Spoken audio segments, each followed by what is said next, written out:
வேதத்தில் அநேக காரியங்கள் பெண்களை குறித்து, பெண்களுடைய குணாதிசயங்கள், கர்த்தர் விரும்பின காரியங்கள் நிறைய நம்ம பார்க்கறது உண்டு. ஆனால் வேதத்தில் ஆதியாகமம்லேருந்து வெளிப்படுத்த விசேஷம் வரைக்கும் ஆண்களாக இருக்கட்டும் பெண்களாக இருக்கட்டும் எல்லாருடைய வாழ்க்கையிலும் ஒன்று தனித்துவமாக இருந்தது. ஒரு ஆவிக்குரிய பிரமாணம், ஒரு ஸ்பிரிச்சுவல் பிரின்சிபலை நம்ம ஆதியாகமத்திலேருந்து வெளிப்படுத்த விஷயம் வரை இருக்கிற எல்லா சம்பவங்களிலும் நாம் பார்க்குறோம்.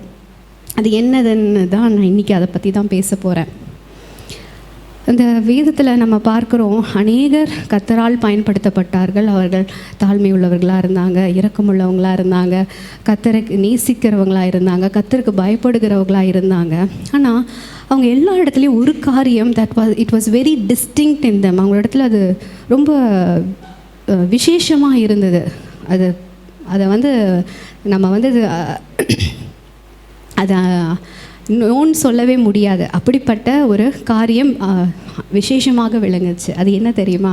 அவர்கள் கர்த்தரை கனப்படுத்தினார்கள். ஹல்லேலூயா! கர்த்தரை அவர்கள் கனப்படுத்தினாங்க. எப்படிப்பட்ட சூழ்நிலை வந்தாலும் அவங்களை கர்த்தரை கனப்படுத்துகிறவர்களாக இருந்தார்கள். ஹல்லேலூயா! அதை பற்றி தான் இன்றைக்கி நான் பேச போகிறேன். கர்த்தரை கனம் பண்ணுகிறதை பற்றி வேதத்தில் அநேக வசனங்கள் இருக்கிறது. ரோமருக்கு எழுதுகிற நிருபத்தில் 12வது அதிகாரம் 10வது வசனத்தில் போட்டிருக்கு, நாம் எல்லோரையும் எப்படி பண்ணுமா? கனம் பண்ணுகிறதில் ஒருவருக்கொருவர் என்ன பண்ணணுமா? முந்திக் கொள்ள வேண்டும். இப்போ நம்ம வாழ்ந்து கொண்டு இருக்கிற இந்த காலத்தில் நம்மளுக்கு கருத்து சுதந்திரம் அதிகமாக இருக்குது. இந்த கருத்து சுதந்திரம் இருக்கிறதுனாலேயே நம்ம என்ன பண்ணுறோம்? எதுனாலும் எப்போனாலும் என்ன பண்ணிடுறோம்? பேசிடுறோம். அந்த பேச்சு, அந்த வார்த்தைகள் சில நேரத்தில் என்ன ஆயிடுது? நம்மளை காயப்படுத்திடுது, நம்மளை விரும்பினவர்களை காயப்படுத்துகிறது. கர்த்தரை கனம் பண்ணுகிறவர்கள் கர்த்தர் கொடுத்தவர்களையும் அவர்கள் என்ன பண்ணுவாங்க தெரியுமா? கனம் பண்ணுவார்கள். ஹல்லேலூயா! இன்றைக்கு நான் அந்த தலைப்பில் இருந்த நான் பேச போகிறேன். ஒரு பெண்மணி தேவனை கனப்படுத்தினாள். எவ்வளோ ஆட்கள் இருக்கிறாங்க, அதில் நான் வெறும் ஒரு ஆளை பற்றி மற்றும் பேச விரும்புகிறேன். ஆனால் இந்த கனப்படுத்துதலோட முக்கியத்துவத்தை ஃபஸ்ட்டு நான் சொல்லிவிட்டு அதுக்கப்புறமா நான் போகிறேன். வேதத்தில் நமக்கு எல்லாருக்கும் தெரியும், அநேக ராஜாக்கள் இருந்தாங்க. தாவீது ராஜாவை போல அநேக ராஜாக்கள் இருந்தாங்க. ஆனால் தாவீது ராஜாவை பற்றி தேவன் சொன்னது என்னன்னா, என் இதயத்துக்கு ஏற்றவன் அப்படின்னு சொன்னார். ஏன் சொன்னார்னா, என்னதான் அவன் அபிஷேகம் பெற்றிருந்தாலும் தேவனுடைய அழைப்பு அவன் மேலே இருந்தது. வனாந்திரங்களில் இருந்தாலும் அவன் இருதயம் தேவனையே நோக்கி கொண்டிருந்தது. அபிஷேகம் பெற்றும் 13 வருஷம் அவன் காத்திருந்தாலும் அவன் தேவனால் அபிஷேகம் பண்ணப்பட்ட சவுலின் மேல் கையை வைக்கிறதுக்கு அவன் என்ன பண்ணான்? அவன் பண்ணவில்லை. என்ன இருந்தாலும் அவன் மேலே தேவனுடைய அபிஷேகம் சவுலின் மேல் இருந்தது. தேவன் சவுலை விட்டு போயிட்டாருன்னு தெரிஞ்சுமே அவன் என்ன பண்ணலை? அவன் பண்ணலை. ஏன்னா அவன் தேவனை கனப்படுத்தினான். தேவன் கொடுத்தவர்களை அவன் என்ன பண்ணான்? கனப்படுத்தினான். இந்த நாளிலும் இந்த நாட்களில் நம்ம வாழ்ந்துட்டுருக்கோம். பைபிளில் போட்டிருக்கு, ரோமரில் 1வது அதிகாரம் 21வது வசனத்தில், அவர்கள் தேவனை அறிந்தும் தேவனுக்கேற்ற கனத்தை அவங்க என்ன பண்ணலையா? மகிமையை அவங்க செலுத்தாமல் தங்கள் சிந்தனைகளில் அவர்கள் என்ன ஆனாங்களாம்? வீணர்கள் ஆனார்கள். அந்த வசனத்தை படிக்கலாமா? மைக் மட்டும்.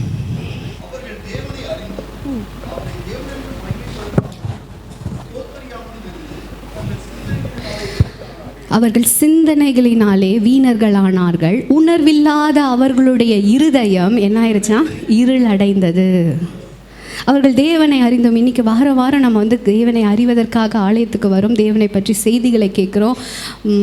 10 வருஷம் 20 வருஷம் கிறிஸ்தவர்களாக இருக்கிறோம். ஆனால் நம்மளுடைய வாழ்க்கையில் அநேக நேரத்தில் நம்மளுக்கு கனி இல்லாமல் இருக்குது. வெளியில் பார்க்க பச்சை பச்சேன்னு இருக்குது, ஆனால் அந்த கனி இல்லாமல் நம்ம வாழ்க்கையில் இருப்பதற்கு காரணம் என்னென்னா, தேவனுக்கு கொடுக்க வேண்டிய அந்த கனத்தை நாம் கொடுக்காமல் இருக்கிறோம். அவர்கள் தேவனை அறிந்தும் அவரை தேவன் என்று அவங்க என்ன பண்ணலை?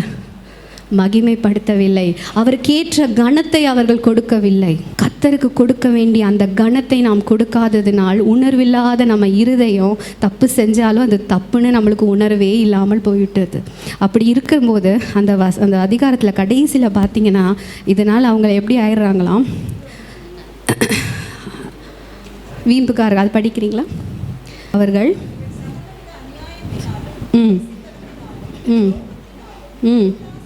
பொருளாசையினாலும் குரோதத்தினாலும்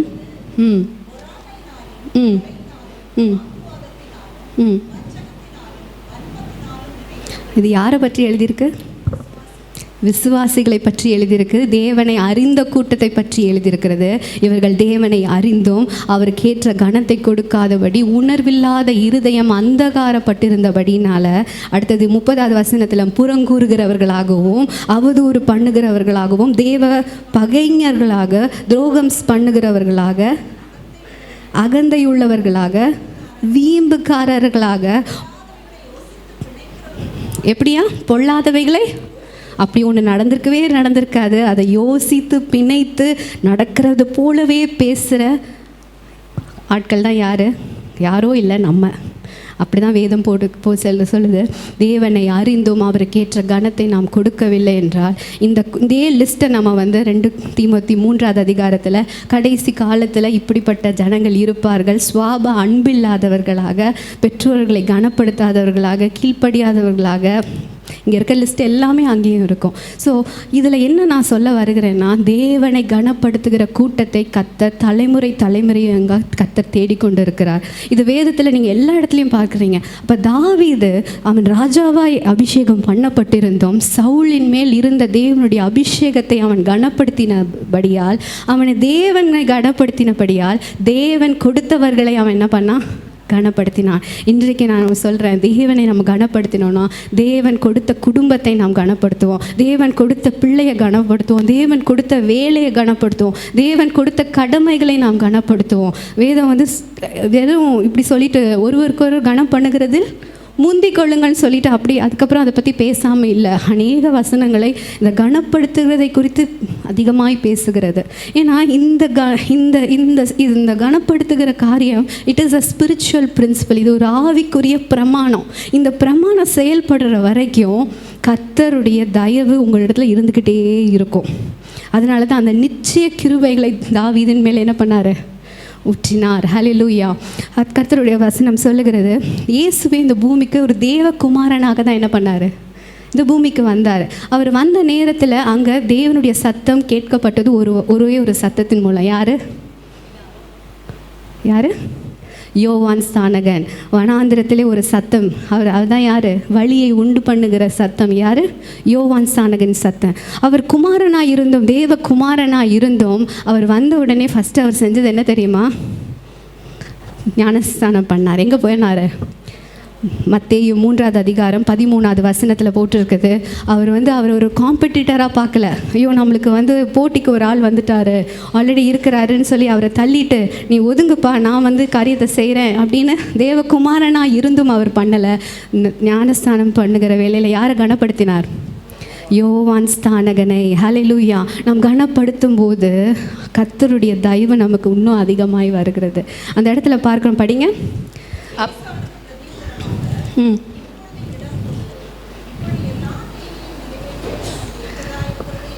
ஹல்லேலூயா. இப்படி செய்கிறது எல்லா நீதியையும் நிறைவேற்றுகிறதுக்கு ஏதுவாய் இருக்கிறது. அப்போ கனம் பண்ணும்போது இது எல்லா நீதியும், தேவனுடைய நீதியை நம்ம இடத்துல என்ன பண்ணுது? நிறைவேற்றுகிறது. ஹல்லேலூயா. ஹல்லேலூயா. ஸோ இந்த வசனங்களை கொடுத்து நான் சில காரியங்கள் யாரெல்லாம் நம்ம கனம் பண்ணணும்னு போட்டிருக்க. மலாக்கி 1வது அதிகாரம் 6வது வசனத்தில், நான் எஜமான் என்றால் எனக்கேற்ற கனம் எங்கே? நான் எஜமானானால் எனக்கு பயப்படும் பயம் எங்கே என்று யார் கேட்குறாரு? தேவன் கேட்குறாரு. படிங்க அந்த வசனத்தை.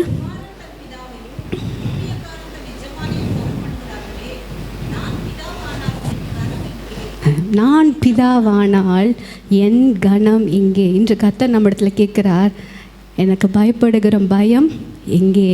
என்னை கனப்படுத்துகிறாயா என்று கர்த்தர் கேட்கிறார். அடுத்ததாக நாம் தேவனை கனப்படுத்த வேண்டும். அடுத்ததாக தேவனுடைய வார்த்தையை நாம் கனப்படுத்த வேண்டும். நீதிமொழி 28:9வது வசனம், வேதத்தை கேளாதபடி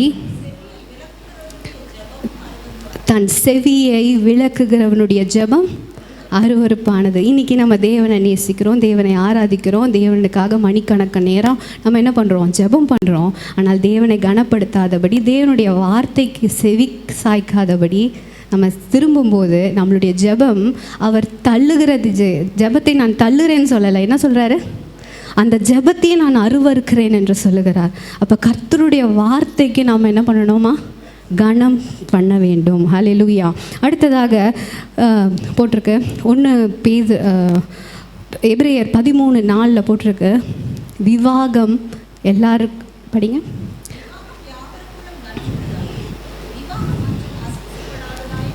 அடுத்தது குடும்பத்தை பற்றி சொல்லியிருக்கிறது.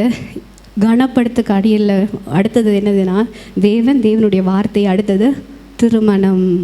இந்த திருமணம் பந்தம் எல்லாரிலும் it is honourable before all. It is honourable before all. அதனால தான் கணவன் மனைவியை கனப்படுத்தணும், மனைவியும் கணவனை கனப்படுத்தணும். 1 பேதுரு 3:7 பார்க்குறோம். படிங்க புருஷர்களே, அந்த கடைசி லைன் மட்டும்.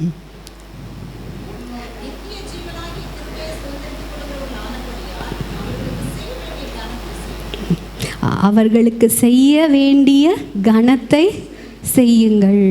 அதே போல் மனைவிகளை பற்றி எபேசியர் 5:33 போட்டிருக்கு,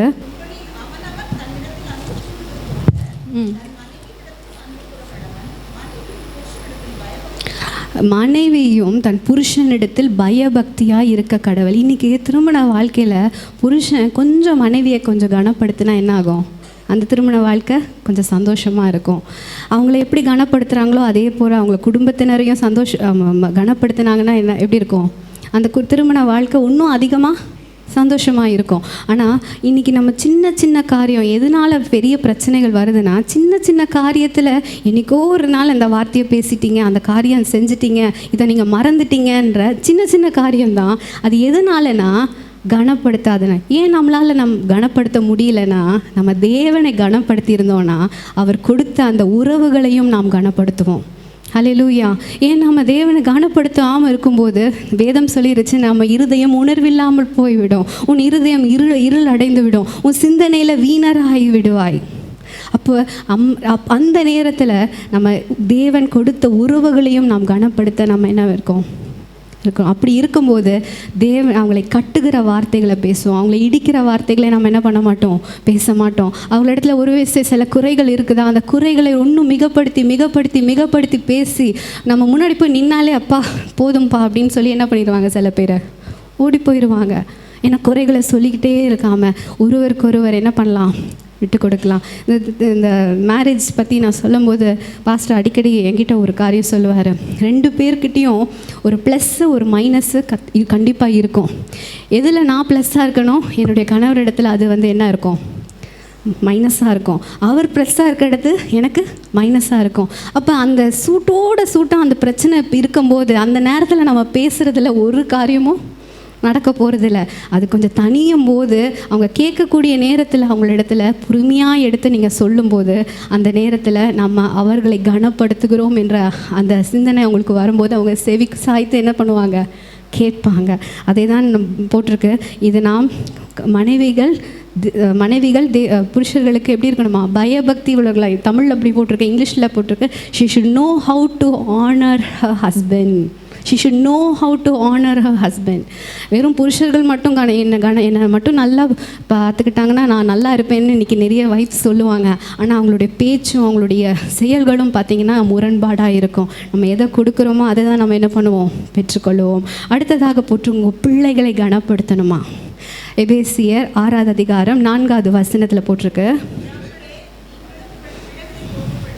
இந்த வசனம் படிக்கும் போதெல்லாம் எனக்கு ரொம்ப வருத்தமாக இருக்கும். ஏன்னா நானும் என் பிள்ளைகிட்ட சில நேரத்தில் கோபமாக பேசிடுவேன், வருத்தமாக தான் இருக்கும். அப்போ தான் யோசிப்பேன், இது கர்த்தர் கொடுத்த பிள்ளை அப்படின்னு தெரியும் போது அந்த பிள்ளையை வளர்க்கக்கூடிய ஞானத்தை பலனை நான் அவரையே சார்ந்திருப்பேன். இந்த பிள்ளையை நான் ப்ரெஷர் பண்ண மாட்டேன். எவ்வளோ பேருக்கு புரியுது அது?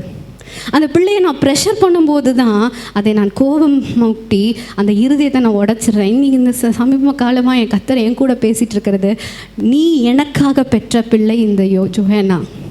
ஹல்லேலூயா. இந்த பிள்ளைகள் யாரும் நமக்காக நம்ம பெற்றுக்கொள்ள, நம்ம ஆசை விருப்பத்தை செய்கிறதுக்கு பெற்றுக்கொள்ளலை, அவருடைய சித்தத்தை செய்வதற்காக நீங்கள் எனக்காக பெற்ற பிள்ளைகள். அந்த பிள்ளைகளை கர்த்தருக்காக ஒரு தேவ பக்தி உள்ள சந்ததியை வளர்ப்பதற்காக கர்த்தர் நம்மளை நம்பி கொடுத்துருக்கிறார். அப்போ அந்த பிள்ளையை வளர்க்கும் போது அதுக்கு தேவையான அந்த ஞானத்தையும் புத்தையும் அதுக்கு தேவையான அந்த கருத்தை நம்ம சொல்லி கொடுக்க முடியாமல் இருக்கும். அந்த ப்ரெஷரில் நம்ம என்ன பண்ணிடுவோம், அவங்கள திட்டிடுவோம், அடிச்சிருவோம். ஆனால் அவங்க இருதயம் என்ன ஆயிடுது, உடஞ்சிரும். அந்த நேரத்தில் அவங்கள எப்படி சீர்படுத்தணுன்ற அந்த ஞானத்தை கர்த்தரிடத்தில் கேட்டிங்கன்னா கர்த்தர் நம்மளுக்கு கொடுப்பார். ஒரு நாளும் இன்றைக்கி இருக்கிற இந்த சூழ்நிலையில் திருமணமே வேணான்ற கூட்டம் இருக்குது. திருமணமானா பிள்ளைங்களே வேண்டாம், ஏன்னா அது இன்னொரு ஆடட் ரெஸ்பான்சிபிலிட்டி. ஏன்னா அது இன்னொரு ஆடட் ரெஸ்பான்சிபிலிட்டி. அதுக்கு வந்து அவங்க இது பண்ண மாட்டுறாங்க.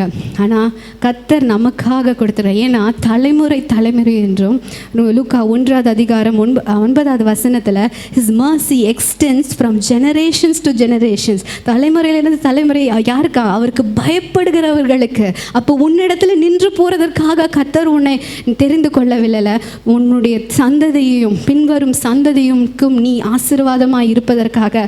ஒருவேளை உன்னுடைய பேச்சினாலே உன்னுடைய செயலினாலும் அந்த இருதயம் உடைஞ்சு போயிடுச்சுன்னா, அப்பா இந்த குடும்பத்தை விட்டே தூரமாக போன எவ்வளோ பிள்ளைங்க இருக்காங்களா? மனமுடைந்து போனவர்கள். ஏன் தெரியுமா? நம்ம பரமபிதாவே நம்மளுக்கு ஒரு மாதிரியாக இருக்கிறார். பரமபிதா தம்முடைய குமாரனாகிய இயேசுவை இந்த பூமிக்கு அனுப்பும்போது அவர் என்ன பண்ணுறார் தெரியுமா? அவருடைய பிள்ளையை கனம் பண்ணுகிறார். இன்றைக்கி நம்ம பிள்ளைகளை கனம் பண்ணுறோமா? அவங்களுக்குள்ளே இருக்கிற ஸ்பெஷல் டேலண்ட்ஸ் வரும்போது அவங்கள நம்ம உற்சாகப்படுத்துகிறோமா, தட்டி கொடுக்குறோமா? வேதத்தில் போட்டிருக்கு. மத்தேயு 3 நம்ம படித்த அதே இடத்துல அவர் ஞானஸ்தானம் பெற்று கரை ஏறும்போது வானங்கள் திறக்கப்பட்டது. வானத்திலேருந்து ஒரு சத்தம் கேட்டுப்பட்டது. என்னது? இவர் என்னுடைய ஹல்லேலூயா. பரலோகமே தம்முடைய குமாரனை அங்கீகரித்தது. இவர் என் நேசகுமாரன். ஹல்லேலூயா. அது 17 5 பார்க்குறோம். மறுரூப மலையில் சொல்கிறது, இவர் என்னுடைய நேசகுமாரன், இவருக்கு செவி கொடுங்கள். He acknowledged his son. அவருடைய குமாரன் இருக்கும்போது என்ன பண்ணார்? அந்த குமாரனை தட்டி கொடுத்தார். அந்த குமாரனை அங்கீகரித்தார். இன்றைக்கி நம்ம பிள்ளைங்களை உடைக்காமல் அவங்கள நம்ம என்ன பண்ணணும்? அவங்களை தட்டி கொடுத்து அவங்களை கட்டுகிற வார்த்தைகளை நம்ம பேசி அவங்களை உருவாக்கணும். கர்த்தரை கனம் பண்ணும்போது கர்த்தர் கொடுத்த பிள்ளைகளை நாம் கனம் பண்ணுவோம். ஹல்லேலூயா. அடுத்ததாக கர்த்தர் கொடுத்த அதிகாரிகள். நம்மளுக்கு நிறைய அதிகாரங்கள் நம்மளுக்கு மேலே இருக்கிறவங்க இருக்கிறாங்க. இன்னைக்கு உண்மையான ஒரு டெஸ்ட் என்ன தெரியுமா? நம்ம உண்மையாகவே கர்த்தரை கனம் பண்ணுறோன்னா நமக்கு மேலே இருக்கிறவங்களை எப்படி நம்ம கனம் பண்ணுறோமோ அதே போல் நமக்கு கீழே இருக்கிறவங்களையும் நம்ம கனம் பண்ணுவோம். That is the real test of a person. உனக்கு கீழே இருக்கிறவங்களை நம்ம எப்படி நம்ம நடத்துகிறோமோ அது எதை காட்டுது தெரியுமா? நம்ம கர்த்தரை உண்மையாக கனம் பண்ணுறோமா இல்லையான்னு காட்டுது. எவ்வளோ பேருக்கு புரியுது? ஹல்லேலூயா. கர்த்தரை எப்பொழுதும் எனக்கு முன்பாக வைத்திருக்கிறேன். அதெல்லாம் நான் அசைக்கப்படுகிறதில்ல. ஐயோ இவங்க என்ன நினைப்பாங்க, இவங்க என்ன செய்வாங்கன்னு அவங்க என்ன பண்ண மாட்டாங்க, சுய புத்தியை சார மாட்டாங்க. கர்த்தர் சொன்னது, கர்த்தரை கனப்படுத்துகிறபடியால் அவங்க எல்லா நேரத்துலையும் ஒரே மாதிரி தான் இருப்பாங்க. மேலே இருக்கவங்களுக்கு ஒரு பச்சைபாதம் இல்லாதபடி என்ன பண்ணுவாங்க? இருப்பார்கள். அதே தான் அதிகாரங்களை பற்றி போட்டிருக்குது. ரோமர் 13:1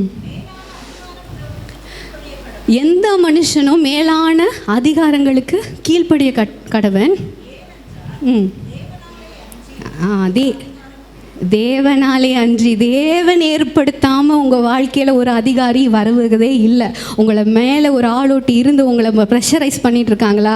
அது கர்த்தர் உங்களுக்கு ஏற்படுத்தின ஒரு அதிகாரம். அந்த அதிகாரம் கடைசியில் போட்டிருக்கு, உண்டாயிருக்கிற அதிகாரங்கள் தேவனாலே நியமிக்கப்பட்டிருக்கிறது. உங்களை கஷ்டப்படுத்துகிறாங்களா? உங்கள் குடும்பத்தில் உங்களை புரிஞ்சுக்காமல் உங்களை ரொம்ப ப்ரெஷர் பண்ணுறாங்களா? பரவாயில்ல, அது கர்த்தர் உங்களுக்காக நியமிக்கப்பட்டிருக்கிறார்கள். அவர் தேவனால் அனுமதிக்கப்பட்ட அதிகாரங்கள். தேவனாலே அன்று எந்த ஒரு அதிகாரமும் இல்லை. அதனால் அந்த அதிகாரங்களுக்கு நீங்கள் என்ன பண்ணுங்க? கனம் பண்ண வேண்டும். ஹல்லேலூயா, ஹல்லேலூயா. தானியேலோட வாழ்க்கையில் நம்ம பார்க்கும்போது அந்த சிங்க கேபியில் போட்டாங்க. அந்த சிங்க கேபியில் போடும்போது அந்த ராஜா போய் கேட்கிறாரு, இடைவிடாமல் ஆராதிக்கிற தேவன் உன்னை தப்புவிக்க வல்லவரான. உடனே அது பதில் என்ன தெரியுமா சொல்கிறாரு? ராஜாவே நீ வாழ்க. அந்த இடத்துல என் தேவன் என்னை இடைவனாமல் ஆராதிக்கிற தேவன் என்ன காப்பாற்றினான்னு சொல்லியிருக்கலாம். ஃபஸ்ட்டு அவர் சொன்ன வார்த்தை என்ன? ராஜாவே. கர்த்தர் நமக்கு மேலாக வைத்திருக்கிற அதிகாரங்களுக்கு கனப்படுத்த வேண்டும். ஹல்லேலூயா. அடுத்ததாக நான் குயிக்காக சொல்லிட்டு போகிறேன். அடுத்தது நம்ம பெற்றோர்களை கனப்படுத்த வேண்டும். எல்லாருக்கும் தெரிஞ்ச வசனம் எபேசியர் 6:1-2 that all may go well with you. பூமியில் உள்ள நாளெல்லாம் படி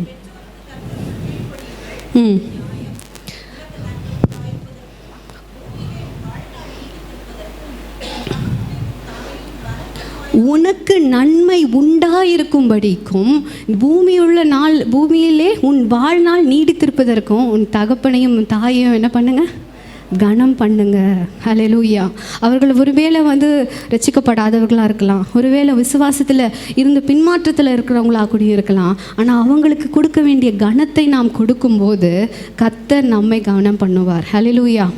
அடுத்ததாக இந்த குடும்பத்தை பற்றி சொல்லும்போது, பெற்றோர்கள் பற்றி சொல்லும்போது நம்ம கனப்படுத்த வேண்டியது ஒரு முக்கியமான ஒரு காரியம். அதை நம்ம எங்கே பார்க்குறோன்னா, மத்தேயு 13வது அதிகாரம் 54-57 வசனத்தை 54லேருந்து 57 படிச்சிங்கன்னா, நாசரேன்ற அந்த ஊருக்கு வரும்போது இயேசுவால் என்ன பண்ண முடியலையா, நிறைய அற்புதங்கள் செய்ய முடியல. ஏன்?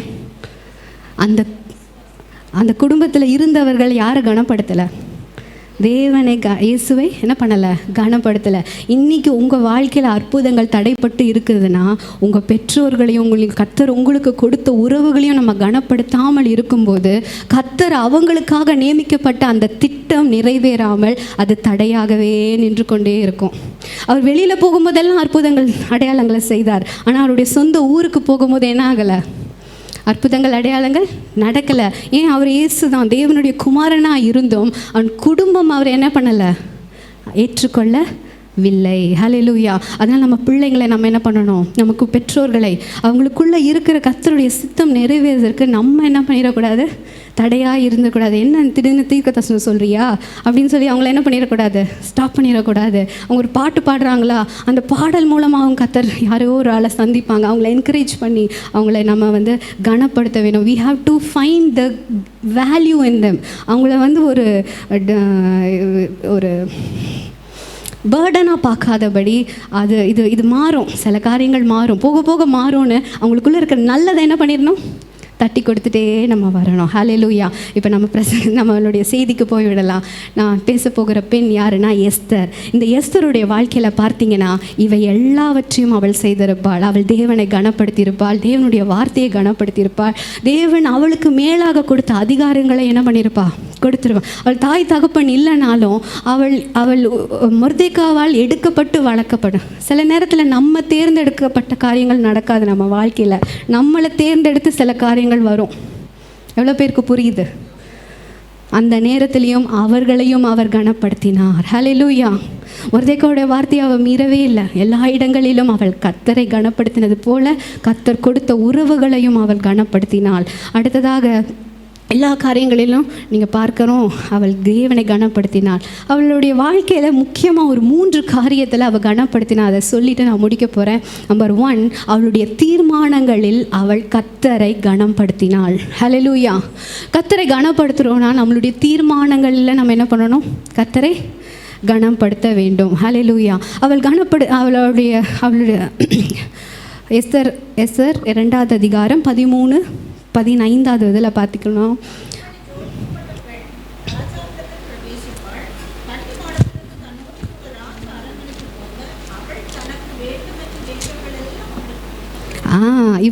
அவளுக்கு வேண்டியவைகள் எல்லாம் கொடுக்கப்பட்டு இருந்தும் அவள் ஒன்றை தெரிந்து கொண்டா. என்ன தெரிந்து கொண்டா தெரியுமா? 15 கடைசி 4 லைன் படிங்க.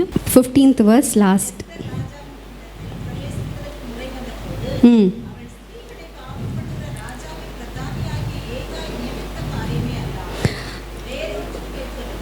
அந்த ஸ்திரீகளுக்கு காவலாக இருந்த அந்த ஏகா என்ன இவளுக்கு கொடுத்தாங்களோ அதை தவிர அவள் என்ன பண்ணலை, அதிகமாக கேட்கல. ஏன்னா அவள் தன்னை மிகப்படுத்தி காட்டிக்கொள்ள விரும்பவில்லை.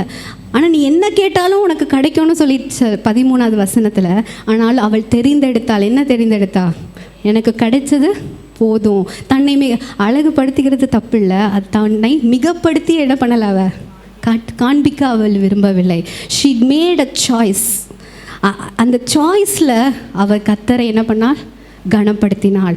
அதனால தான் அநேக நாயகிகள் இருந்தும் அந்த இடத்துல இருந்தும் அவள் விசேஷமானவளாய் கர்த்தர் அவளை என்ன பண்ணார், இவள் போய் அவளை விசேஷமாய் மாற்றிக்கொள்ளவில்லை. அதுக்காக பிரயாசப்படலை. அதற்காக அவள் என்ன செய்யணும்னு தலையை மண்டையை உடைச்சிட்டு இல்லை. அவள் என்ன பண்ணா, கர்த்தரை கனப்படுத்தினால் அவள் செய்த செயல்களில், அவள் தீர்மானங்களில் கர்த்தர் அவளை விசேஷமானவளாய் மாற்றினார். ஹல்லேலூயா. அவள் பிரித்தெடுக்கப்பட்டவளாய் தெரிந்தாள். தனித்துவம் அவளுக்குள்ளே இருந்தது. அவள் எவ்வளோ பேர் கூட நிறைய பேர் இருந்தாலும் அவளிடத்துல ஒரு தனி அழகு இருந்தது. அது கர்த்தர் கொடுத்த தயவு. ஹல்லேலூயா. அதுதான் வேதத்தில் போட்டிருக்கு. இந்த வசனத்தை படிக்கலாமா? இந்த காரியத்தை படிச்சுட்டு இருக்கும்போது எனக்கு இந்த ஒரு வசனம் வந்தது. அது வசனம் வந்த உடனே எனக்கு தெரிஞ்சிச்சு, இதுதான் கர்த்தர் நம்மளிடத்துல பேச போகிறாருன்னு. சங்கீதம் 45:10-11 ரொம்ப அழகான வசனம். இதை நான் நிறைய நேரம் படிச்சிருக்கேன். ஆனால் இந்த எஸ்தர் ராஜாத்தை பற்றி படிக்கும்போது இந்த வசனம் ரொம்ப அழகாக தெரிஞ்சிச்சு. சங்கீதம் 49th verse படிங்க ஆண்டி. உமது நாயகர்களுக்குள்ளே ஹல்லேலூயா அரசரின் குமாரத்திகளும் உண்டு. பல நாயகிகள் இருந்தாலும் நீயும் நானும் அரசரின் குமாரத்தியாக இருக்கிறோம். இன்றைக்கி எவ்வளோ பேருக்கு அந்த நிச்சயம் இருக்குது? எவ்வளோ நாயகிகள் உங்களை சுற்றி இருக்கலாம். தங்களை அழகுபடுத்தி கொள்ளலாம். தங்கள் வாழ்க்கையை அவங்க இஷ்டத்தின்படி எடுத்துக்கொண்டு போகலாம். ஆனால் உங்களுக்கு உங்கள் வாழ்க்கை உங்களிடத்துல திணிக்கப்பட்டு இருக்கிறதா? பரவாயில்ல. ஹல்லேலூயா. அந்த நாயகிகளுக்குள்ளே அரசரின் குமாரத்தி நீங்களும் நானும். ஹல்லேலூயா. அரசரின் குமாரத்தி யார்? நீங்களும் நானும். ஹல்லேலூயா. அப்படிப்பட்டவள் எதை அணிந்திருப்பாளாம்? ஒப்பேரின் தங்கம். அவள் ஆவிக்குரிய அலங்காரத்தினால் அலங்கரிக்கப்பட்டிருப்பா. அவளுக்கு வெளியரங்கமான அழகு விட அவளுடைய உள்ளரங்கமான அழகு வெளியில மின்னும். அதனால தான் அவள் விசேஷமாய் தோன்றப்பட்டாள். அவனுடைய அந்த காவலின் அதிகாரி கண்களில் என்ன இருந்ததுதான் தயவு கிடைக்க செய்தது. ஹல்லேலூயா. ஒருவேளை உங்களை மறைச்சு போயிட்டுருக்காங்களா? ஒருவேளை நீங்கள் மறக்கப்பட்டது போல இருக்கலாம். ஒருவேளை நீங்கள் உங்களை மறைச்சு சில காரியங்கள் நடக்கலாம். ஆனால் உங்களை யாரும் மறைக்க வைக்க முடியாது. ஏன்னால் நீங்கள் தேவனை கனப்படுத்துகிறபடியால் நீங்கள் விசேஷமானவர்கள், நீங்கள் பிரித்தெடுக்கப்பட்டவர்கள், நீங்கள் தெரிந்து கொள்ளப்பட்டவர்கள். ஹல்லேலூயா. கர்த்தரை உங்கள் தீர்மானங்களில் நீங்கள் என்ன பண்ணுங்க? கனம் பண்ணுங்கள். இரண்டாவதாக 1 கொரிந்தியர் 6:12 அது படிச்சுட்டு போயிடலாம். பவுல் எழுதுகிறார், நான் எல்லாவற்றையும் அனுபவிக்க எனக்கு அதிகாரம் இருக்கு. ஆகிலும் எனக்கு எல்லாம் என்ன ஆயிராது? தகுதியாக இராது. ஹல்லேலூயா. அதை எஸ்தருடைய வாழ்க்கையில் பார்க்குறோம். அவள் எல்லாவற்றையும் அனுபவிக்க அவளுக்கு தகுதி இருந்தது. அந்த ராஜ மேன்மை கிடைச்சது. ராஜா அவளிடத்துல பிரியமாக இருந்தார். ஈவன் ராஜா அந்த இதுக்கு போகும்போது கூடயும் அவள் ராஜாவை தான் தெரிந்து கொண்டு விட்டதுக்கு அப்புறமாவும் அவள் உடனே போய் ராஜா கிட்ட போய் நிற்கலை. அந்த அதிகாரத்தை என்ன பண்ணலை? துஷ்பிரயோகப்படுத்தலை. She did not take it for granted. அந்த இடத்துலையும் அவள் நிதானமாய் செயல்படுகிறாள். ஹல்லேலூயா. எல்லாமே எனக்கு அனுபவிக்க எனக்கு அதிகாரம் உண்டு. ராஜகுமாரத்தியே, நீ நாயகர்களுக்குள்ள நீ விசேஷமானவள் தான்.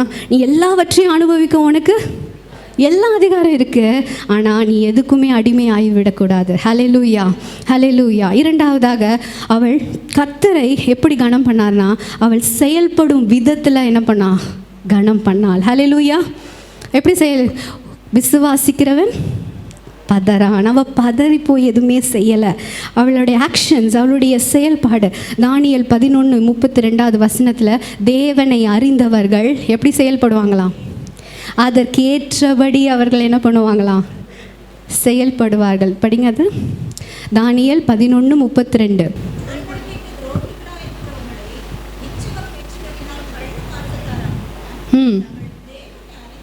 ஹல்லேலூயா.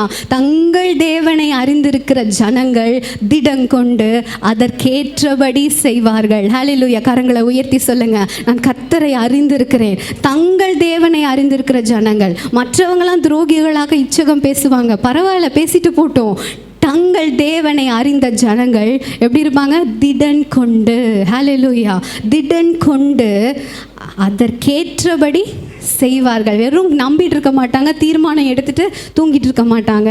அவங்க செயல்படுகிறவர்களாக இருப்பார்கள். ஹல்லேலூயா. அவர்கள் செயல்படுகிறவர்களாக, எப்படி? திடன் கொண்டு செயல்படுகிறவர்களாக இருப்பாங்க. பயந்து இருக்க மாட்டாங்க. தைரியம் கொண்டு, திடன் கொண்டு அவர்கள் செயல்படுகிறவர்களாக இருப்பாங்க. இந்த நேரத்தில் பார்க்குறோம், வஸ்தின்ற ராணி இருந்தாங்க எஸ்தருக்கு முன்பாக, எல்லாருக்கும் தெரியும். அவங்க ராஜ்யத்தில் அந்த பேலஸில் இருக்கும்போது அவங்களுக்கு it was an open door for her. அவங்களுக்கு ஒரு திறந்த வாசலாக இருந்தது. கரெக்டாக? ஏன்னா அவங்க ஆல்ரெடி அவங்க மனைவியாக இருந்தாங்க. ஆனால் ராணியாக எஸ்தர் அவள் அங்கே போகும்போது அவளுக்கு கதவுகள் மூடப்பட்டிருந்தது. 30 நாள் ஆகியும் ராஜா எஸ்தரை என்ன பண்ணலை? கூப்பிடவே இல்லை. ஆனால் அந்த நேரத்திலும் அவள் எப்படி செயல்பட்டா? நிதானமாக பொறுமையாக செயல்பட்டா. She did not act. அவசரமாக அவள் என்ன பண்ணலை? செயல்படலை. பயந்தவளாக செயல்படலை. அவள் வந்து கர்த்தரை கனம் பண்ணினபடியால் கர்த்தர் என்னுடைய வாழ்க்கையில் மூடப்பட்டிருந்த வாசலையும் திறப்பார் என்ற விசுவாசம் அவளுக்கு இருந்தபடினால் விசுவாசிக்கிறவன் பதறான். 5வது அதிகாரத்தில் எஸ்தர் 2வது அதிகாரம் 16வது வசனம் படிங்க.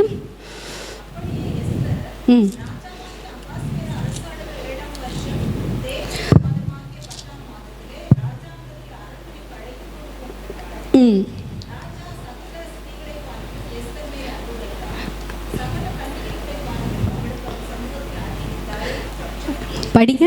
அதிக தயவு. அவளை வந்து அங்கீகரிச்சிட்டாரு. அடுத்தது அதிக தயவையும் கொடுத்துட்டாரு. ஆனாலும் இவன் என்ன பண்ணலை? உடனே வந்து மொர்தெக்காய் ஒரு நியூஸ் கொடுத்த உடனே என்ன பண்ணலை? சரி வாங்க ராஜா கிட்ட போய் நம்ம இந்த காரியத்தை பேசிடலான்னு பேசலை. She acted. காத்திருந்து செயல்பட்டாள். முதலாவது அவள் கீழ்ப்படிந்த. அடுத்தது ஃபஸ்ட்டு நம்ம பார்க்குறோம், அவள் நிதானமாக செயல்பட்டாள். அடுத்தது காத்திருந்து செயல்பட்டாள். She waited for the right time and she acted. Hallelujah. அவள் அப்படி செய்யப்படும்போது மூடப்பட்டிருந்த அந்த வாசல் என்ன பண்ணுச்சு? திறக்கப்பட்டது. இன்னைக்கு கர்த்தரை நீங்கள் உங்கள் தீர்மானங்களில் கனம் பண்ணினீங்கன்னா உங்களை விசேஷமானவராய் கர்த்தர் மாற்றுவார். உங்களுடைய செயல்படுகிற விதத்தில் நீங்கள் நிதானமாக கர்த்தருக்கு பயந்து காத்திருந்து செயல்படும் போது கர்த்தர் மூடப்பட்ட வாசல்களை திறப்பார். வஸ்தியோ ராஜாவை கனப்படுத்தாதபடியினால திறக்கப்பட்டிருந்த வாசல் அவளுக்கு மூடப்பட்டது. ஆனால் எஸ்தரோ ராஜாவை கனப்படுத்தினபடியால் மூடப்பட்டிருந்த அந்த வாசல் திறக்கப்பட்டது. எவ்வளோ பேருக்கு புரியுது? இன்னைக்கு எந்த மூடப்பட்ட வாசல் முன்னாடி நீங்கள் நின்றுட்டு இருந்தாலும் கர்த்தர் சொல்லுகிறார், நீ கர்த்தருக்கு காத்திருந்து புது பலன் அடைந்து திடன் கொண்டு அதற்கேற்ற செயலை நீ என்ன பண்ணு? செய். ஹல்லேலூயா. கர்த்தரை அறிந்தவர்கள் அதற்கேற்றபடி செய்வார்கள். ஹல்லேலூயா. பயந்து நின்று இருக்க மாட்டோம். செய்ய வேண்டிய அந்த ஞானத்தையும் ஆலோசனையும் கர்த்தர் கொடுத்து மூடப்பட்டிருந்த அந்த வாசலை திறப்பாள். வஸ்தியோ என்ன பண்ணா? திறக்கப்பட்டிருந்த வாசலை என்ன பண்ணிட்டா? அவளுடைய பெருமையின் நிமித்தம் அடைக்கப்பட்டது. ஹல்லேலூயா.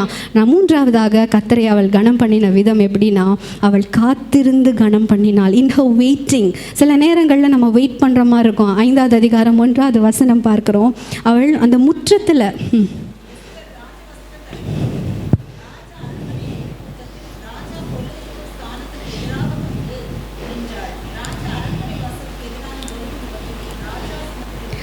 அவர் ராஜ வஸ்திரம் போட்டு இருந்ததை பார்க்கிறா.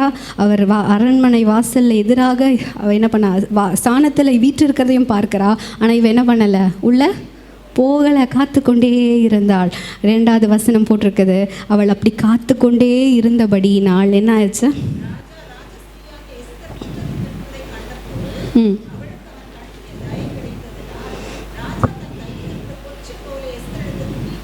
ஹல்லேலூயா. கர்த்தருடைய தயவு ஜீவனை பார்க்கிலும் மேலான தயவு. ஹல்லேலூயா. அந்த தயவு கர்த்தருடைய ராஜாவின் கண்களில் தயை கிடைத்ததினால். ஹல்லேலூயா. நீங்கள் ஒருவேளை காத்திருந்து ரொம்ப நாள் ஆயிருக்கலாம். ஆனால் நீ கர்த்தர் சொல்லுகிறார், நீ காத்திருந்தது போதும், இன்றைக்கி நீ செயல்பட ஆரம்பி. நான் உன்னோடு இருந்து எந்த கதவு மூடி இருந்தோ அந்த கதவுகளை நான் திறப்பேன். ஹல்லேலூயா. ஒரு மனுஷனும் பூட்டக்கூடாதபடி திறக்கிற தேவன் நம் தேவனாக இருக்கிறார். அன்று அந்த நாளில் வந்து யூதருக்கே இதோட முடிவு காலம்டா அப்படின்ற மாதிரி இருந்தது சூழ்நிலை. ஆனால் அந்த மூடப்பட்டிருந்த அந்த வாசலில் இவள் தைரியமாக அவளுடைய தீர்மானங்களில் கர்த்தரை கனப்படுத்திபடியால், அவளுடைய செயல்பட்ட விதத்தில் கர்த்தரை கனப்படுத்தினபடியால் அவள் காத்திருந்து அந்த சூழ்நிலை 5வது அதிகாரத்தில் நீங்கள் பார்க்குறீங்கன்னா அது சும்மா சாதாரண சூழ்நிலையில் வாழ்வா சாவான்ற சூழ்நிலை. பொண்ணு போனால் ராஜா பார்க்கலன்னா என்ன? அது மரணம் ஏன்னா அவருடைய இது இல்லாமல் அவள் வந்து ராஜ ஸ்தானத்துக்கு வந்து நிற்கிறா. ராஜாவுக்கு முன்னாடி வந்து நிற்கின்றால் அது என்னது, life and death situation. It is a struggle. அது ஒரு போராட்டம். என்ன நடந்தாலும் நான் செத்தாலும் சாகரேன்ற அந்த நிலைமையில தான் அந்த 5வது அதிகாரத்தில் அவள் முற்றத்தில் போய் அவர் ராஜா பார்வையில் எதிர்படுற மாதிரி என்ன பண்ணுறா, போய் நிற்கிறா. ஹல்லேலூயா. அந்த நேரத்தில் ஹல்லேலூயா கர்த்தர் நமக்கு அவருடைய தயையை காண்பிப்பார். ஹல்லேலூயா. அந்த ராஜா காண்பித்ததுக்கு காரணம் என்ன தெரியுமா? இந்த எஸ்தர் ராஜாத்தி தேவனை கனப்படுத்தினாள். ஹல்லேலூயா. தேவனை கனப்படுத்தினபடியால் தேவன் கொடுத்த ராஜாவை கனப்படுத்தினாள். வஸ்தியோ ராஜரீக ஆசீர்வாதங்கள் மேலே அதுதான் என்ன பண்ண, அவள் கனப்படுத்தினா, ராஜாவை விட்டுட்டா. ராஜா ஒரு பெரிய பந்தியை ஆயத்தம் பண்ணும்போது இந்த வஸ்தி என்ன பண்ணா தெரியுமா?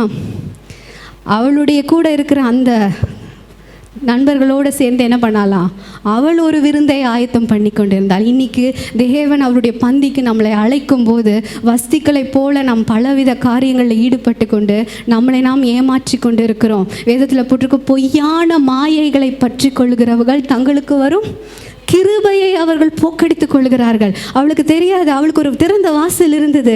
ஆனால் அந்த நேரத்தில் ராஜா அவளை அழைக்கும் போது இவள் என்ன பண்ணிட்டு இருந்தா, வேற ஒரு விருந்தில் அவள் என்ன இருந்தாங்க, பிஸியாக இருந்தாங்க.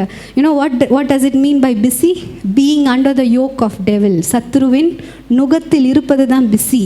இன்றைக்கி நேரம் இல்லாமல் இருக்கிறீங்களா? கர்த்தரை கனப்படுத்துறதுக்கு நேரம் இல்லாமல் இருக்கா? You are under the yoke of the devil. கர்த்தர் சொல்லுகிறார், நீ கர்த்தரை கனம் பண்ணு. கர்த்தர் உனக்கு கொடுத்த உறவுகளை கனம் பண்ண. ஹல்லேலூயா. உன்னை மேன்மையாய் வைப்பேன் என்று கர்த்தர் சொல்லுகிறார். ஹல்லேலூயா. கர்த்தர் நல்லவர். கர்த்தர் நல்லவர். நிறைய விதவைகள் ஊரில் இருந்தாங்க. ஆனால் எலிசா யார், எந்த விதவிட்ட போனார்? சாரெப்பாத். அவள் என்ன பண்ணிட்டு இருந்தாலாம், அவளுக்கும் ஒரு லைஃப் அண்ட் டெத் சிச்சுவேஷன் இதுதான் இருந்தது. கொஞ்சம் மாவு அதோடு சாப்பிட்டு இதோடு முடிச்சிடலான்னு அவள் என்ன பண்ணிகிட்டு இருந்தா, அதை ரெடி பண்ணிகிட்டு இருந்த வேலையில் இந்த எலியா வந்து என்ன கேட்குறாரு, எனக்கு ஒரு அப்பம் ப்ரிப்பேர் பண்ணி செஞ்சு கொடு அப்படின்னு கேட்குறாரு. இவள் என்ன பண்ணா, நான் எனக்கு இருக்கிறதே கொஞ்சம்தான் சொன்னா. அந்த இடத்துல என்ன பண்ணுறா, அவள் கீழ்ப்படுகிறா. தேவ மனுஷனை அவள் கனப்படுத்தினாள். ஹல்லேலூயா. தேவன் மனுஷனை அவள் கனப்படுத்தினபடியால் எது வந்து முடிவாக இருந்ததோ அவளுக்கு என்ன ஆயிடுச்சு, அது ஹல்லேலூயா ஒரு ஆரம்பமாய் மாறிடுறது. ஹல்லேலூயா. அந்த எந்த இடத்துல வந்து அவளுக்கு அற்புதம் நடந்திருக்கணும். கர்த்தரையே நம்பிட்டு இருந்த சாரபாத் விதவைனால தான் எவ்வளோ விதவைகள் இருந்தும் சாரபாத் விதவைகிட்ட தான் யார் அனுப்புகிறாரு, கர்த்தர் எலியாவை அனுப்புகிறார். அப்போ அவளிடத்தில் ஏதோ ஒன்று விசேஷமாக இருந்தது. அது என்னது, கர்த்தரை அவள் கனம் பண்ணுகிறவளாக இருந்தபடியினால் எலியா அவளிடத்தில் போகும்போது ஹல்லேலூயா கர்த்தர் அவள் எதெல்லாம் பார்க்காம இருந்தாலோ அவளுடைய கரத்திலேயே எந்த கையில் வந்து அவள் பிசைஞ்சு கொண்டிருந்து இதோட கடைசி சாப்பாடு நினைச்சாலோ அந்த கைகளிலே அற்புதங்களை காண செய்தார். ஹல்லேலூயா. நம்ம கர்த்தரை கனம் பண்ணும்போது உங்கள் கையில் கொஞ்சம் தான் இருக்கலாம், கொஞ்சம் பலம் தான் இருக்கலாம், உங்களுக்கு உதவி செய்கிறது கூட ஆள் இல்லாமல் இருக்கலாம், கூட வந்து நிற்கிறது கூட ஆள் இல்லாமல் இருக்கலாம். கர்த்தர் உங்களோடு கூட இருந்து உங்களை பலப்படுத்தி உங்களை நிறுத்துவார். ஹல்லேலூயா. கர்த்தரை நம்புகிறவர்கள் ஒரு நாளும் வெட்கப்பட்டு போகிறது இல்லை. அது கடைசி பலனாக இருக்கலாம், கொஞ்சம் பலன்தான் இருந்தாலும் என் நாமத்தை மறுதலியாமல் இருக்கிறபடியால் உனக்கு நான் ஒரு திறந்த வாசலை வைப்பேன் என்று கர்த்தர் சொல்லுகிறார். ஹல்லேலூயா.